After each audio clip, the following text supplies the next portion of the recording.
வணக்கம் பானு. அதாவது வேலூர் மாவட்டத்தில் பல்வேறு பகுதிகள் பார்த்தோம்னால் பனிப்பொழிவானது வழக்கத்துக்கு மாறாக அதிகமாக காணப்படுகின்றன.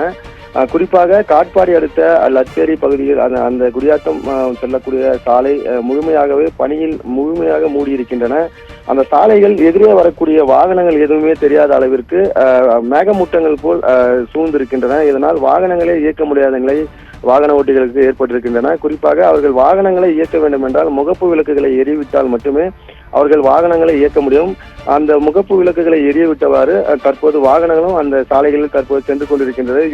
இருந்த போதிலும் வாகனங்களை இயக்கக்கூடியவர்கள் முழுமையாகவே அந்த பனித்துளியின் அந்த வரக்கூடிய தண்ணீரால் முழுமையாக நிலைந்து விடுகின்றனர். இதனால் கடுமையான பாதிப்புக்குள் உள்ளாகி இருக்கின்றனர். அது மட்டும் இல்லாமல் இந்த லச்சேரி ரயில் நிலையத்தில் அருகாமையில் பார்த்தோம்னால் ரயில்கள் அனைத்துமே வழக்கத்துக்கு மாறாக, அதாவது வேகமாக செல்லக்கூடிய ரயில்கள் அனைத்துமே அதனுடைய வேகத்தை குறைத்து தற்போது செல்லக்கூடிய நிலைதான் ஏற்பட்டிருக்கின்றன. ஏனென்றால் ரயிலும் பார்த்தோமானால் அந்த தண்டவாளத்தில் ரயில் வருகிறதா என்ற அந்த காட்சி கூட கண்ணுக்கு தெரியாத அளவிற்கு தான் அந்த பனிப்பொழிவானது காணப்படுகின்றன. இதனால் ரயிலிலும் பார்த்தோமானால் அந்த ஒளி விளக்குகளை எரிவிட்டவாறும், மேலும் அந்த ரயிலை இயக்கக்கூடிய அந்த ஓட்டுநர் ஆரனை அதிக சத்தத்துடன் அடித்துக் கொண்டேதான் அந்த ரயிலை தற்போது வரை இயக்கி வருகின்றனர்.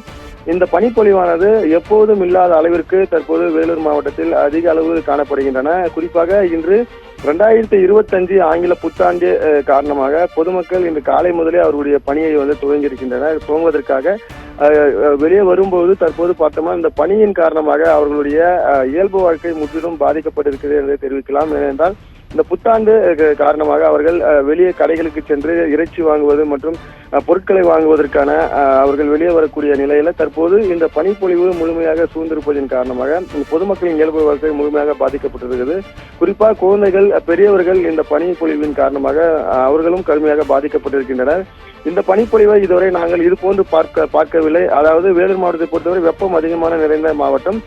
பனியின் தாக்கமானது இது போல டிசம்பர், நவம்பர் இது போன்ற மாதங்களில் இருக்கும். ஆனால் இது போன்ற பனி, அதாவது 8 மணி ஆகியும் தற்போது வரையும் இந்த பனிப்பொழிவானது அகலாமல் தற்போது வரை நீண்டு இருக்கின்றன.